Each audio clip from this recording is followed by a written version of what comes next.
اللہ فرماتا ہے ما یفعل اللہ بعذابکم، وہ تمہیں عذاب دے کے کیا کرے گا؟ ذرا لہجہ دیکھیے، ذرا انداز، ما یفعل اللہ بعذابکم، وہ تمہیں عذاب دے کے کیا کرے گا؟ تم اس کی مخلوق ہو، اپنے دستے قدرت سے اس نے تمہیں بنایا ہے،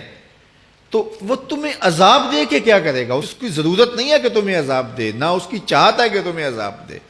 کوئی خود چھلانگے لگائے تو اس کی مرضی۔ فرمایا کہ ما یفعل اللہ بعذابکم، وہ تمہیں عذاب دے کے کیا کرے گا؟ ان شکرتم وآمنتم، اگر تم شکر ادا کرو اور ایمان لاؤ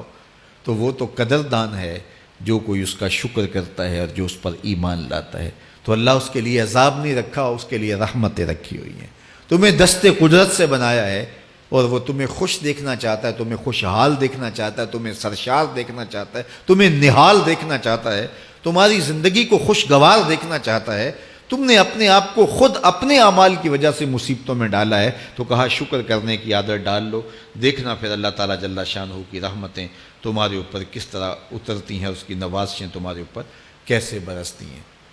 توکل اگر ہم سیکھ جائیں تو توکل ایک ایسی دولت ہے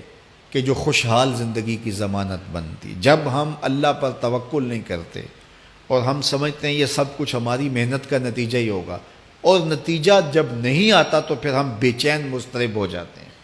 اور جب ہم اس پہ توکل کر لیں تو پھر ہمارا صرف اتنا ہی کام ہے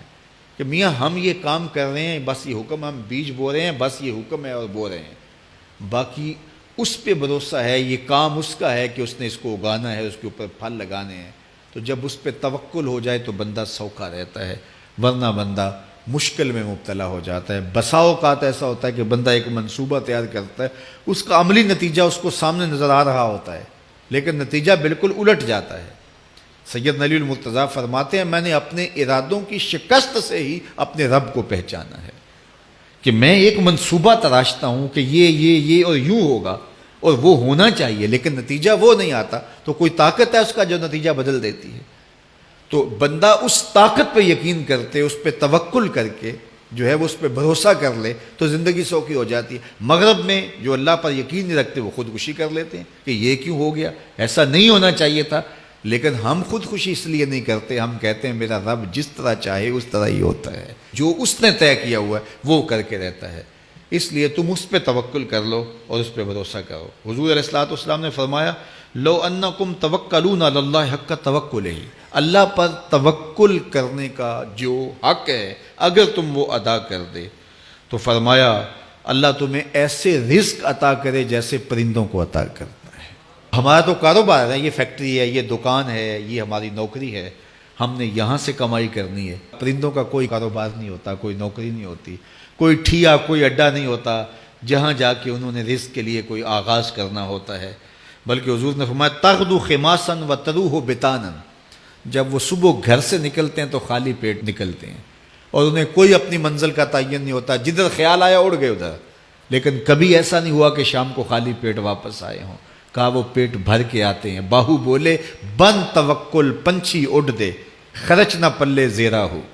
جب گھر سے اڑتے ہیں تو ان کے پلے نہ کوئی خرچ ہوتا ہے، نہ راس المال ہوتا ہے، نہ کوئی اوزار ہوتے ہیں، نہ کوئی ہتھیار ہوتے ہیں، کچھ بھی نہیں ہوتا، یوں ہی گھر سے نکلتے ہیں، کبھی بھی خالی پیٹ نہیں آئے۔ فرمایا اگر اللہ پہ پرندے توکل کر لیں تو اللہ اسے بھی عطا کرتا ہے، تم توکل کرو گے تو تمہیں عطا نہیں کرے گا، تو تمہاری زندگی سوکھی ہوگی۔ گھر سے نکلو کام کے لیے، فیکٹری کے لیے، مزدوری کے لیے، لیکن ٹینشن نہیں لینی کہ کیسے ملے گا، کیسے ہوگا، درود پڑھتے جاؤ اور مصطفیٰ کریم پہ سلام پڑھتے جاؤ، وہ تمہارے لیے رزق کے دروازے کھول دے گا۔